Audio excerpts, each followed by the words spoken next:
आज मेरी शादी हुई है।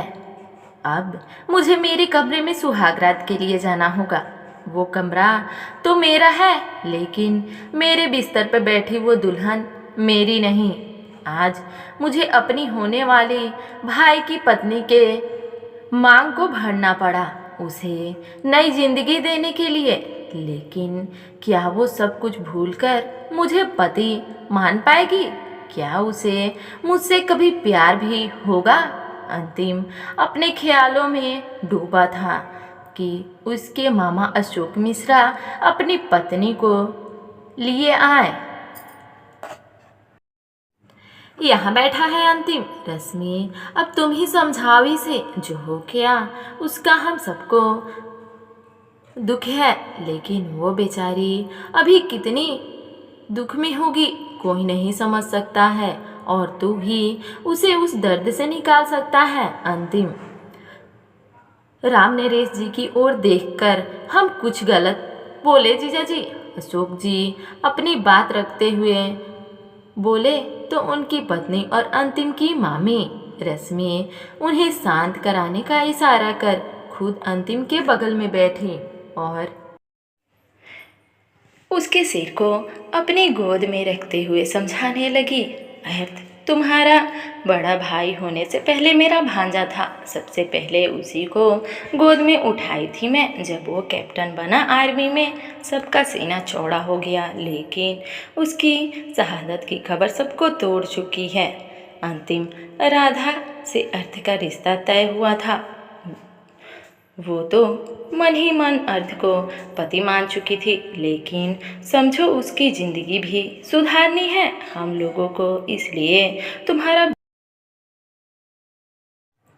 जाओ अपने कमरे में। कम से कम जीजी और जीजा जी अपने छोटे बेटे की गृहस्थी बसते देखेंगे तो जीने का सहारा मिलेगा। बताओ, तुम अपनी माँ के लिए इतना नहीं कर सकते? हम परिवार के लिए तो ब्याह कर लिए मामी, अब क्या करे इससे ज़्यादा? वो भी हमारे भाई की पत्नी थी। अंतिम मामी के गोद से अपना सिर हटाया और एक झटके में खड़ा हो गया। राम नरेश जी, जो घर के चौखट के पास खड़े थे, सीढ़ियों के पास आते हुए बोले। उनकी आवाज़ में अब पहले वाली बात नहीं रही, लेकिन अब भी उनकी आंखें आगे कोई जुबान नहीं लड़ाता। लेकिन अंतिम फिर कुछ बोलने लगा। राम नरेश जी की ओर देखते ही उसकी सारे शब्द मुंह में ही कहीं गायब हो गए। निस्वार्थ नहीं बन, और उसका सोच जो ऊपर तेरे कमरे में बैठी तेरा इंतजार कर रही है। राम नरेश जी थोड़े गुस्से में बोले। बीतते पल के साथ उनका गुस्सा बढ़ते जा रहा था। अगर ऐसा ही करना था तो नहीं करनी चाहिए थी शादी। हाँ, मानते हैं उसकी शादी में दिक्कत होती, लेकिन शादी करके कम से कम थोड़ा तो खुश रहती। तुमसे शादी कर का मिल रहा? पत्नी का सम्मान भी नहीं दे सकते? कैसे दे पापा, कैसे दे दे उस लड़की को पत्नी का सम्मान जिसकी शादी हमारे भैया से होने वाली थी? अगर आज भैया आ जाते तो ये इस वक्त भैया के कमरे में होती। अंतिम भी गुस्से में तमतमाता। जो बात नहीं हो सकती उसके बारे में क्यों सोचना? अंतिम के बड़े पापा परेशानी जताते हुए कहे। अंतिम कोई जवाब दे पाता उससे पहले ही रमेश नाथ जी का गुस्सा फूट पड़ा। तो काहे की ये शादी? राम नरेश जी गुस्से में चिल्लाए। घर का माहौल बिगड़ने लगा। एक ओर से लेकर सभी उन दोनों को शांत करवाने लगे। आखिर घर की बहू पर कैसा प्रभाव पड़ता, ये सब देखकर अंतिम की माँ अपनी बेटे के जाने का दुख एक ओर रख अपनी बिगड़ते घर की परिस्थिति को सुधारने का प्रयास करने लगी। वहीं सीढ़ियों के सबसे ऊपरी वाली सीढ़ी पर खड़ी नई दुल्हन राधा हर एक बात अच्छे से सुन रही थी। घूंघट के नीचे से उसकी आंखों से आंसू बहना चाहते थे, लेकिन उसने अपने आंसुओं को बहने की अनुमति ही नहीं दी। बस चुपचाप सबकी बातें सुनती रही। अंतिम अपनी जगह से आगे बढ़ा और सीढ़ियों से ऊपर जाने लगा। उसे आते देख राधा वहां से कमरे में सीधी चली गई। रात को 9 बज रहे थे। अंतिम कमरे के दरवाजे को जैसे हाथ लगाया, उसके हाथ कांपने लगे। इससे पहले वो अपने कमरे में जाने पर कभी नहीं झिझका, लेकिन आज राधा जो थी उसकी कमरे में उसकी दुल्हन बनकर। अंतिम दरवाज़ा सीधे से खोला तो सामने खिड़की के पास बैठी उसे राधा दिखी, जिसका पीठ अंतिम को दिख रहा था। अंतिम दरवाज़ा थोड़ा जोर से बंद किया। राधा समझ गई कि वो अंदर दाखिल हो चुका है, लेकिन राधा फिर भी कुछ प्रतिक्रिया नहीं दी। अंतिम दरवाजे की कुंडी लगाकर बिस्तर पर आकर बैठा और राधा की ओर देखा। वो बेसुध बाहर की ओर देख रही थी। अंतिम उठा और सीधे उसके पास जाकर बोला, सुनिए। राधा हड़बड़ाकर मुड़ी और अंतिम को देख सिर पर घूंघट रखती हुई बिस्तर पर जाकर बैठ गई। अंतिम वहीं खड़ा रह गया और फिर धीरे से मुड़ा। राधा सिमटकर पैरों को पकड़े बिस्तर पर बैठ चुकी थी।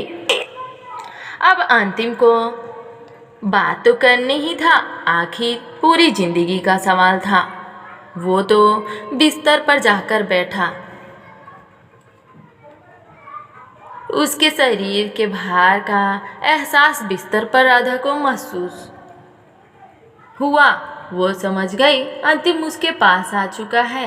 आज हम दोनों पति पत्नी हो चुके हैं। अंतिम राधा से कहा। घूंघट के पीछे बैठी राधा भी घबराहट और परेशानी से सिकुड़ गई।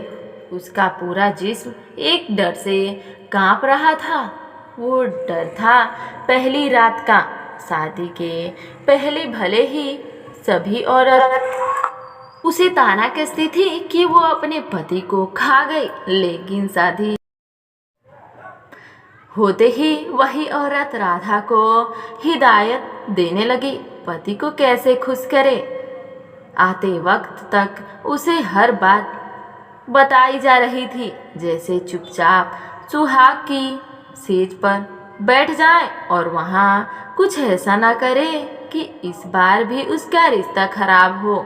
जब वो राधा के होने वाले पति अर्थ के शहीद होने की खबर आई, उसके बाद तो जिसके भी कानों में ये बात जाती, तभी सभी यही कहते कि ना जाने किस नक्षत्र में रिश्ता तय हुआ था कि अच्छे खासे लड़के को ये लड़की खा गई। कई ताने सुन राधा ने बाहर जाना क्या, घर पर भी रहना दुश्वार हो चुका था। राधा के माँ बाप दोनों ही पुराने ख्याल के थे। प्रयाग के एक बड़े कारखाने के मालिक, जिन्हें पैसा और नाम तो बहुत कमाया, लेकिन बेटी का प्यार कमाना भूल गए। इन सब में छोटी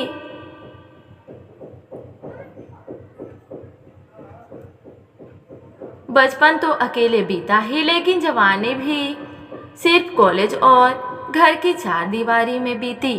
अंतिम राधा को घबराता देख कहा, आज कुछ बोल क्यों नहीं रही। हम कह रहे हैं। अंतिम की बात बीच में ही काटते हुए राधा रुआसी आवाज में हाथ जोड़कर बोलती है, मैं जानती हमारी शादी हुई, लेकिन क्या तुम सिर्फ 2 दिन दे दोगे। मैं अभी इस रिश्ते को समझने की कोशिश कर रही हूँ, सिर्फ 2 दिन। राधा को यूं रोता देख अंतिम उसे शांत कराने को हाथ बढ़ाया। देखिए हम, लेकिन कुछ बोल पाता उससे पहले ही राधा पीछे खिसकी और उसका दुपट्टा अंतिम के हाथों में पहनी घड़ी में फंसकर ढलक गया। राधा कांपकर तुरंत अपने हाथ पीछे खुद को ढकेलने की कोशिश करने लगी। वहां अंतिम तुरंत ही दूसरी ओर मुड़ गया बिना राधा के। और देखे, हम जानबूझकर नहीं किए, हमें तो सिर्फ बात करना था। अंतिम हड़बड़ाकर अपने हाथ से राधा का दुपट्टा छुड़ाकर राधा की ओर फेंक दिया। बिना पीछे मुड़े राधा अपने दुपट्टा को देख खुद को ढकी। हम समझ रहे हैं इतना आसान नहीं किसी ऐसे को अपना मान लेना जिससे आप सिर्फ एक बार मिले भी नहीं। बस देखी है, आप हमारे भैया की पत्नी होने वाली थी। आप तो उनको अपना पति मान चुकी होंगी, हम जानते हैं। शादी करने का तो सोच भी नहीं सकती। अंतिम राधा की ओर मुड़ा। राधा अपने दुपट्टा को अपने कंधे के इर्द गिर्द लपेट पलके झुकाए बैठी थी। अंतिम आज पहली बार राधा के चेहरे की ओर देखा था, वरना उससे पहले तो उससे बस दूर से राधा को एक और देखा, जिसके बाद उसकी कभी मुलाकात नहीं हुई, ना कहे वो कभी दोबारा मिले भी। अंतिम की बात सुन राधा अपनी गीली पलकें उठाकर अंतिम की ओर देखी और बोली, तैयार तो मैं तुम्हारे भाई से शादी करने के लिए भी नहीं थी। ये बात उन्हें मालूम थी। कहा था उन्होंने कोई जल्दबाजी नहीं, उन्हें भी समझना था मुझे, और मुझे भी वक्त चाहिए था, जिसके लिए वो जाने के बाद 1 साल बाद आने वाले थे। लेकिन मुझे क्या मालूम था वो जाएंगे तो आएंगे ही नहीं। राधा की पूरी बात जान अंतिम की माथे पर मायूसी की लकीर आ गई। वो धीरे से आकर बिस्तर पर दोबारा बैठा। देखिए, हमारी जिंदगी कोरे कागज से है, उसमें रंग खोजना बेकार है। ना ही हम किसी उस कोरे कागज को रंग भर पाएंगे और ना ही रंग दे पाएंगे। बस इतना ही कहना है, उम्मीद नहीं है हमको इस रिश्ते से। आप भी कोई उम्मीद मत रखिएगा। बड़ा किसी को उम्मीद नहीं, उसमें न पापा को न माँ को। जिसे उम्मीद था वो हमें छोड़कर चले गए।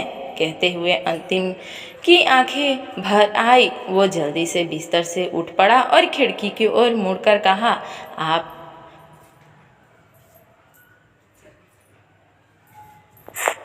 चुप हो जाइए, हमारी बातें बेफुजूल है। रात ज़्यादा हो गई, सबकी नज़र में हम पति पत्नी हैं तो कमरे से बाहर नहीं जा सकते। लेकिन दिलासा देते हैं, सपने में भी हम आपके करीब नहीं आएंगे।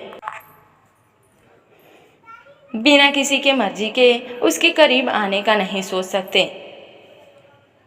जमीन की इशारा कर यहाँ नीचे सो रहे हैं, कोई ज़रूरत हो तो उठा दीजिएगा, नहीं तुम हड़बड़ा कर आप नीचे मत सोइए। राधा अपनी जगह से उठने लगी तो अंतिम उसे रोक और बड़े भोलेपन से मुस्कुराकर उसे, हमें आदत है नीचे सोने की, ये ऊपर वाला माला तो कुछ साल पहले बना है, वैसे तो हम नीचे गलियारे में ही सोते थे।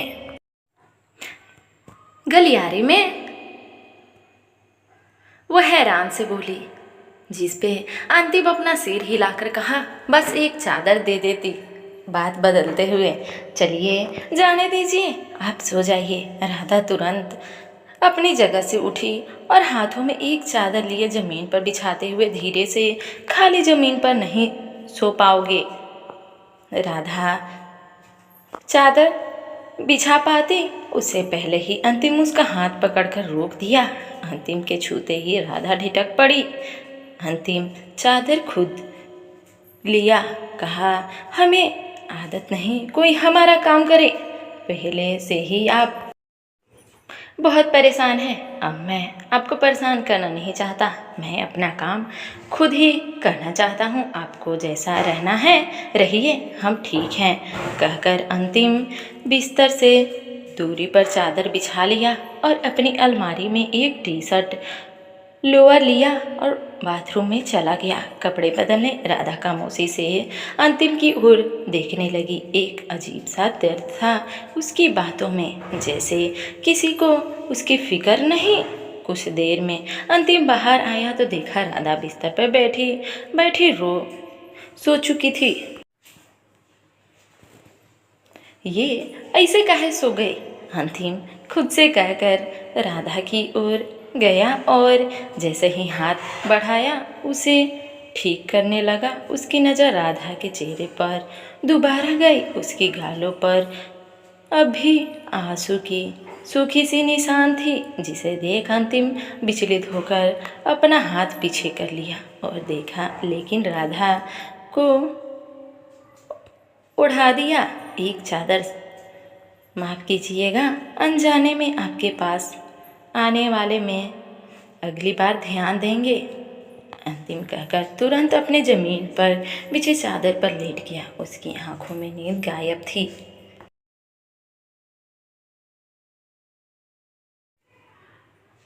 उसके कमरे में वो अकेला रहा था।